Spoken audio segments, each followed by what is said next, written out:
È strano come più ci si allontana dalla giovinezza, più sia difficile spiegare l'amore. Quando si è ragazzi l'amore è una cosa comune, fa parte della quotidianità, come allacciarsi le scarpe, avere fame, pettinarsi. Incontrare gente che ci piace e che ci fa perdere la testa succede con una frequenza altissima e non ci stupiamo perché, mi ripeto, in quei periodi la consideriamo una cosa comune, come bagnarsi quando piove. Ci innamoriamo a 6 anni senza nemmeno sapere che lo stiamo facendo, proprio perché l'amore entra nelle nostre vite in modo naturale, senza farci domande né esigere risposte. E proseguiamo a innamorarci a cadenze regolari per un periodo lunghissimo.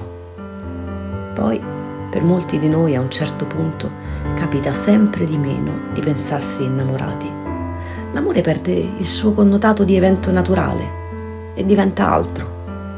Così impariamo a chiamarlo in altri modi: relazione, frequentazione, interesse, affetto, nel tentativo di trovare una parola che lo distingua da quello stato dello spirito che non riusciamo più a replicare, ma con il quale ancora identifichiamo l'essere innamorati.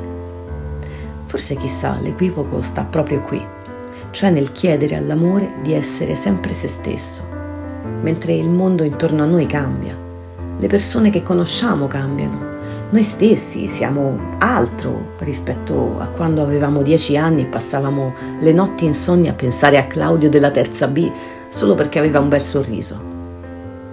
Dall'amore pretendiamo una coerenza impossibile da mantenere e lo consideriamo un traditore dei nostri sentimenti per questo, lo pensiamo infingardo, mentitore.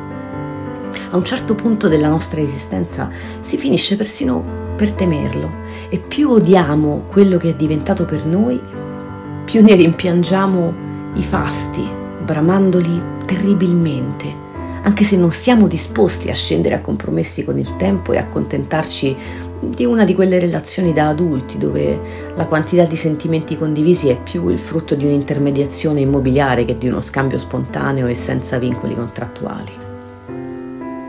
Poi a un certo punto della vita, vittime dell'astinenza d'amore ideale, finiamo per scegliere qualsiasi cosa che ci ispiri un sentimento come soggetto delle nostre passioni amorose.